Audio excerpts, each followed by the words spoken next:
Hello guys, तुमच्यासोबत पण असंच होतं का? रोज एवढी झोप असते ना, उठू सुद्धा वाटत नाही, पण संडेच्या दिवशी बरोबर जाग येते. असं आता माझ्या प्रत्येक संडेला झालंय. रोज सकाळी लवकरच जाग येते. आज सकाळी उठले ना तर पहिले कपडे धुवून घेतले, कारण आता आमच्या मॅडम ना कपडे खूपच खराब करतात. त्यांचेच कपडे आता जास्त असतात, त्यामुळे लवकर धुवावे लागतात सुकण्यासाठी.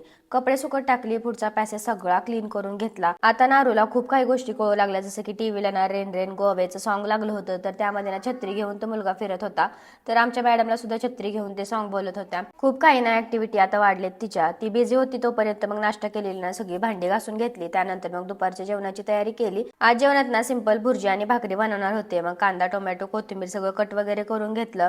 ते सगळं फ्राय केलं. त्यामध्ये ना बेसिक मसाले ऍड केले. त्यामध्ये चटणी, हळद, मीठ आणि अंडी फोडून टाकली, मिक्स केली आणि भुर्जीला टेस्टी होण्यासाठी ना थोडीशी त्याला वाफ द्यायची, खूप टेस्टी लागते. त्यानंतर मग भाकरी वगैरे केल्या. गरम गरम भुर्जी आणि भाकरी एवढी भारी लागत होती ना. पण जेवता जेवताच ना पार्सलवाल्याचा फोन आला होता. मग त्यांना पार्सल आणायला जावं लागलं. तोपर्यंत त्यांचं सगळं जेवण थंड झालं. आणि त्या पार्सलमध्ये काय आहे ना, तर याचा मी ना सेपरेट व्हिडिओ बनवेन.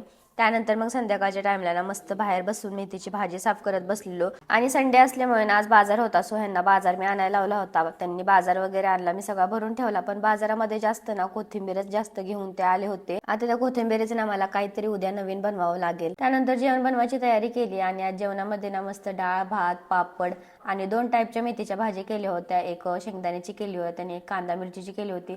असं टेस्टी असं जेवण बनवलं, छान असं जेवण केलं. त्यानंतर एवढी भांडी पडली होती ना, ती सगळी भांडी घासली, किचन सगळं आवरून घेतला आणि असं संपवला आजचा दिवस. भेटू नेक्स्ट व्लॉग मध्ये, तोपर्यंत बाय बाय.